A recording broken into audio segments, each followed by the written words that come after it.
Donc, je vais revenir à la base, hein, s'il y a des personnes qui sont radiologues et pas spécialisées de l'IA dans la salle. Donc, quand on parle de l'IA, vous avez dû entendre parler de machine learning, deep learning, LLM, IA générative. C'est plein de mots qu'on ne connaît pas forcément très bien. Donc, dans l'IA, il y a le machine learning, qui est le domaine de l'IA qui permet aux machines d'apprendre à partir d'une multitude de données. Dans le cadre de cette machine learning, vous avez le deep learning, là, ce dont on parlait précédemment, avec les réseaux de neurones profonds, donc qui sont inspirés du cerveau humain et qui, à partir de structures complexes et de grands volumes de données, font des analyses qui deviennent de plus en plus pertinentes. C'est en gros, par exemple, les détections de fractures sur des radios standards. Alors, viennent ensuite dans ces IA, les fameuses IA génératives dont tout le monde entend parler de partout. Génératives, pourquoi ? C'est des IA qui créent, qui inventent des données à partir de grandes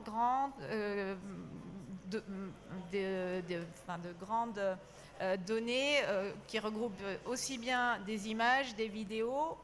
Et dans le sous-groupe de ces IA génératives, il y a le fameux LLM qui, lui, est un algorithme qui va apprendre à partir du texte. Donc, ce qu'on voyait tout à l'heure, là, ce que vous avez vu sur la présentation précédente, c'est ces Large Language Models qui permettent de faire des gros résumés de livres, qui sont capables de chercher des données et de les analyser de façon importante. Vous avez là, par exemple, une image à droite, hein, c'est tiré de DALL-E. Alors, dans le prompt, le fameux message qu'on met dans nos chatbots, hein, ChatGPT-5 par exemple, vous lui dites une IA futuriste. Et là, elle va vous créer cette image. Voilà, vous pouvez tester. Là, de toute manière, je pense qu'il y a beaucoup de personnes qui ont ChatGPT sur leur téléphone. Donc, en gros, ça vise à imiter l'intelligence humaine. Ça peut créer des textes, ça peut créer des images. Mais pour créer ces images, il faut que l'IA ait bien compris le test. Donc, tout ça est intriqué. Donc, en gros, comme vous venez de le voir, il y a deux types d'IA. L'IA analytique, le fameux deep learning, que tout le monde connaît déjà depuis, on va dire, 5, 7, 8 ans, puisque c'est ça qui permet, à partir, par exemple, d'analyses multiples de radios qui vont être analysées par cette IA, qui va devenir de plus en plus performante et qui va vous dire, là, il y a une fracture, là, il n'y en a pas. Elle est capable de répondre à ça parce qu'elle a analysé énormément de données analysées. Elle n'invente pas, c'est il y a ou il n'y a pas par rapport aux données que j'ai. L'IA générative, donc le Large Language Model, comme on le dit, c'est une IA qui va inventer, qui va générer, donc qui va créer des nouveaux textes à partir de milliards de données qui sont rentrées dans son système. Donc, tout le monde connaît OpenAI, ChatGPT, le chat de Mistral ou encore les fameux Chinois qui sont arrivés très vite sur le marché avec DeepSeek. On connaît tous les résumés de grosses réunions, la recherche qui est plus rapide sur Internet, sur certains documents.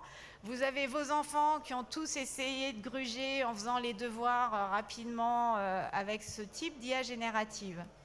Mais en gros, ça imite un langage de façon statistique. Il ne faut pas oublier, ce sont des statistiques. Donc de temps en temps, vous avez vu, ça hallucine. Parce que cette IA, elle est formée pour vous répondre, quelle que soit la question. Et donc, elle va même vous répondre de façon complètement aberrante par moment. Là, vous avez un site gouvernemental qui vous explique toutes ces différentes IA. Alors, comment on arrive dans un compte-rendu structuré, on va dire complexe, et dans ce compte-rendu structuré complexe, comment on va récupérer l'ensemble de ces IA ?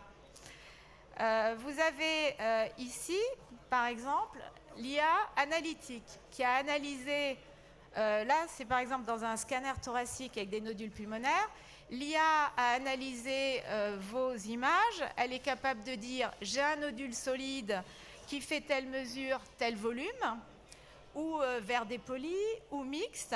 Donc, vous avez cette IA qui fait cette détection, qui peut envoyer directement vos données dans ce compte-rendu structuré. Vous avez ensuite l'IA générative, ici, comment on intervient dans ce compte-rendu, qui va aller faire des recherches de contenu de connaissances. Vous avez un doute, vous dites, là, ce nodule, il fait 550, je veux vérifier comment il est analysé dans le cadre du dépistage. Boum, vous avez le contenu de connaissance du dépistage qui sort. Et c'est assez puissant, donc ça va très vite. Vous avez également ici l'IA, donc vous avez dû peut-être voir sur les différents stands, qui peut extraire de façon assez simple les indications.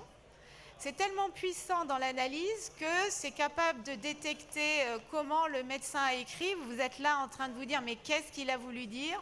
Votre IA le déchiffre, le met en bon français et hop, vous le résume et vous le met dans l'indication. Pareil, la technique, quand vous êtes dans un RIS, il y a le manip qui a renseigné votre technique, le scanner avec injection, sans injection, c'est déjà là. Donc quand vous ouvrez votre compte-rendu, vous avez arrivé les nodules qui ont été analysés par l'IA, vous avez votre indication, votre type de compte-rendu, et où est-ce qu'on intervient encore? Le guidage à la voix. Donc là, vous avez un chatbot tout en haut. Qu'est-ce qui se passe?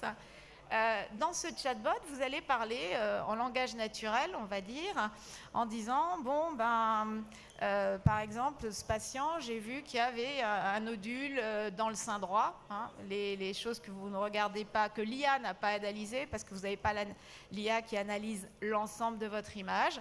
Et à partir de là, vous envoyez votre chat, ça va aller remplir votre compte-rendu sur la droite directement. Dans ce compte-rendu, alors on va dire ça peut être simplex, mais quand ça va être un compte-rendu structuré complexe dans quelle façon de parler? C'est-à-dire que quand vous avez une détection de nodule, vous allez devoir l'analyser, vous allez devoir donner une conduite à tenir ou la classification. Donc à ce moment-là, si vous dites à votre IA, vas-y, donne-moi la conduite à tenir, vous risquez de partir dans des hallucinations, ça ne va pas vous sécuriser, vous n'êtes pas sûr de ce qu'a dit l'IA. Donc, qu'est-ce qu'il faut? Quand vous voulez avoir une classification automatique, un CADRATS, un ORATS, une conduite à tenir, des fiches de dépistage pré-remplies ou des schémas résumés, là, votre IA n'est pas très performante. On sort du lot et il vaut mieux utiliser du code en dur, où vous, avec votre intelligence, vous avez créé votre algorithme, l'algorithme est rentré en dur dans votre code, et à partir des données que vous aurez remplies par votre IA dans les zones simplex, vous aurez vos calculs automatiques qui seront sécurisés. Là, simplement pour vous montrer ce que c'est qu'un compte-rendu, si on le remplit à la main, donc, vous allez avoir, vous pouvez mettre la localisation. Attendez, hop. Forcément, ça ne marche pas bien.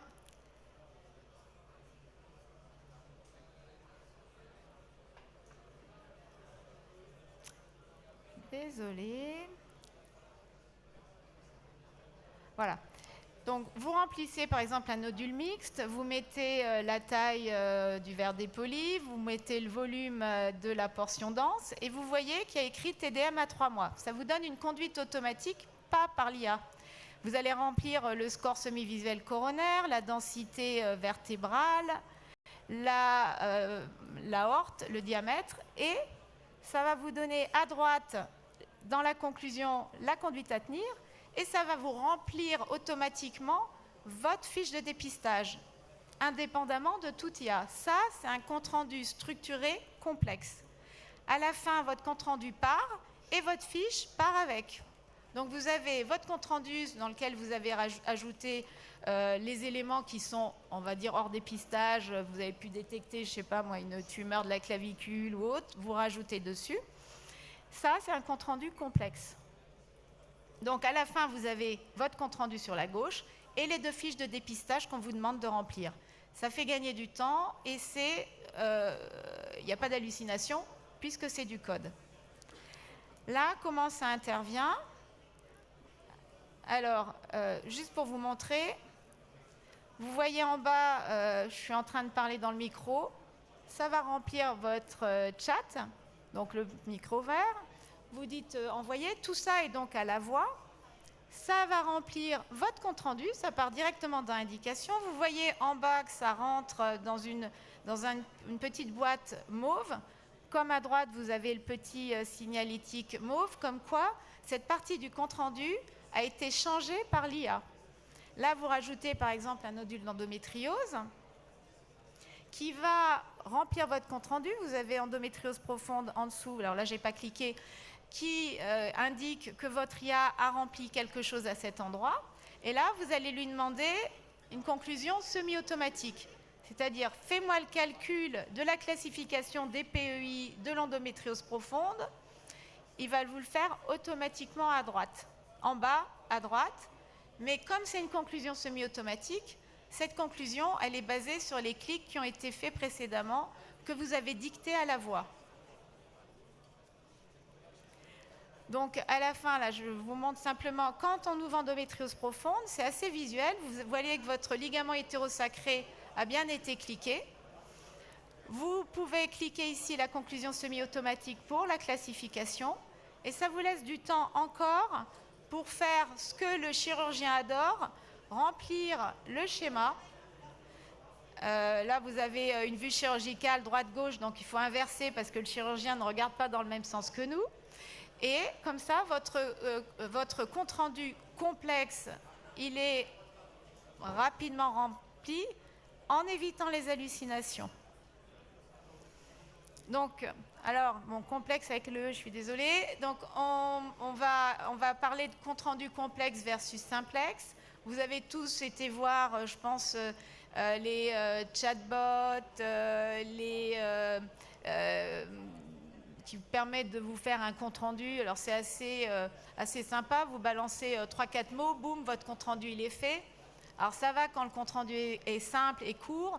Sinon, vous balancez plusieurs phrases et vous allez passer 3 heures à lire tout votre compte-rendu sur la droite pour vérifier que l'IA que vous venez d'utiliser n'a pas halluciné. Dans le complexe, ça ne marche absolument pas à cause de classification. Il faut toujours une validation médicale, une sécurité. Donc, vous pouvez associer les deux. L'avantage du complexe, c'est que ça va quand même donner des algorithmes, des arbres décisionnels en dur que va suivre votre IA, qui permettra qu'elle hallucine beaucoup moins et qui permettra de constituer votre compte-rendu avec une sécurité. Le nerf de la guerre, à chaque fois, ce sont les datas. Maximum de data, plus il y a de data, moins votre IA va halluciner. Et les arbres décisionnels qu'il va falloir créer pour l'entraîner. Donc, il n'y a pas photo. C'est l'outil indispensable. Le LLM, vous avez bien vu, on en parle de partout, on en voit de partout. L'avantage dans les comptes rendus complexes, c'est que vous avez vu, il y a une sécurité qui s'installe. Ces comptes rendus, ces algorithmes, ils sont validés, enfin, chez nous, là, chez Kiliag, par des sociétés savantes et par des professeurs, parce qu'il ne faut pas non plus mettre des algorithmes qui soient faux, parce que forcément, ça ne vous donne pas le bon résultat. On a très rapidement, là, qui est en train d'arriver, l'IA Act.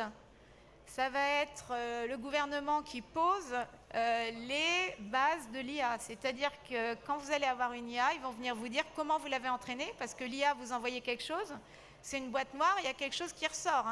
Mais le raisonnement qui a été utilisé par l'IA, il n'est pas là. Donc il y a plein de choses qui vont être remises en cause l'année prochaine avec cette IA Act.